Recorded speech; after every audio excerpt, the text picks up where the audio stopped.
یەکێکی دیکە لەو بەرنامە ژینگەیانە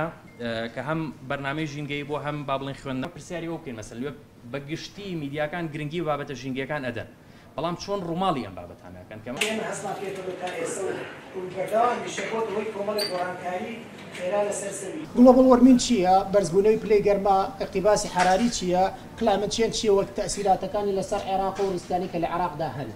یەکەم شدووەیە کە بزانین گلۆبال وەرمینگ بەرزبوونەوەی پلەی گەرمایە دوای ساڵی 1990 کە کۆبوونەوەیەکی عام کۆمەڵی وڵات وە کۆمەڵی زانستخواز وە کۆمەڵی خەڵکی پرۆفیشنال و خەڵکی لە بوارەکە اختصاسیان هەبوو لەسەر مەسەلەی ئۆزۆن کۆبوونەوەیەکیان کرد بەڵام هەر لەو کۆبوونەوەیە باسی ئەم کێشەی گلۆبال وەرمینە هاتە پێشوتیان کێشەیەک کە زۆر لە کێشەی ئۆزۆن گەورەترە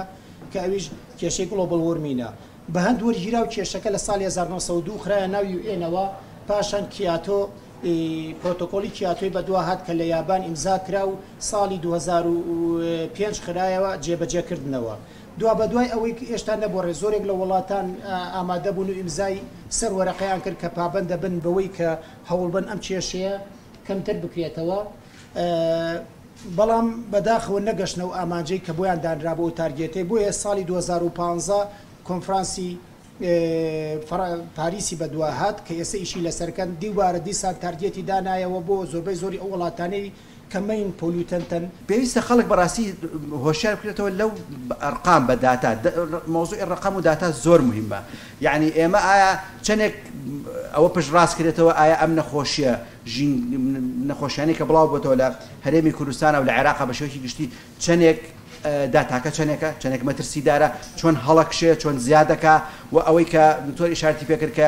هەندێکمان دڵخۆشین بۆی ئەمساڵ باران زۆر بارێ بەڵام تۆ بە ڕقم پێی ئەڵێ کە بەپێویست بە 10 ساڵ هەیە بۆ ئەوەی استقرارێک بۆ دروست بێ ئەمە وا دیەکە احتیاطاتی خۆت بکەیت و دەستگای ڕاگەیاندن ئەینیتە سەر خەت کە تەشجیعی خەڵکن پارێزگاری لەو شتانە بکەن کە لە بەردەستیانەیە هەموو ئەو وعیە بەڕاستی پێویستی بە هۆشیاریەکەیە کە ڕاگەیاندن ئەتوانێت دروستی بکات جگەلەوەی کە بەڕاستی دەستگای ڕاگەیاندن ئەتوانێت ئیشێکی کە بکە ئەوەی بەرپرسیان وەکو چۆن جەماوەر هۆشیارەکەیتەوە ئەبێ ئیش لەسەر ئەوکەی بەرپرسی دەسەڵاتی سیاسیش هۆشیارکەیتەوە واتە پێی بڵێ ئەندامی پەرلەمان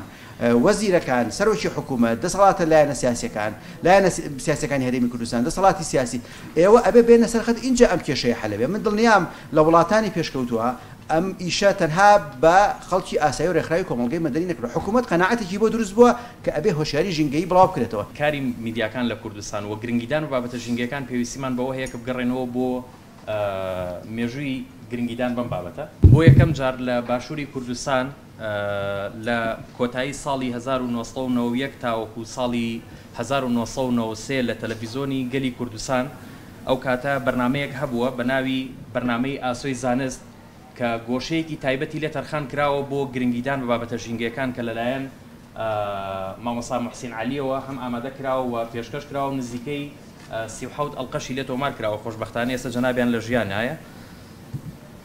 و لە دوایەوە یەکەمین بەرنامەی ژینگە لە تەلەڤیزۆن لە کۆتایی ساڵی 1992 تا کۆتایی 1993 لە شاری هەولێر تۆمار کراوە هەستمان پێکردو تا ئێستا و ڕوویکردەوە هەمیشەکۆ ئەوەی کۆمەڵی گۆڕانکاری خێرا لەسەر سەوی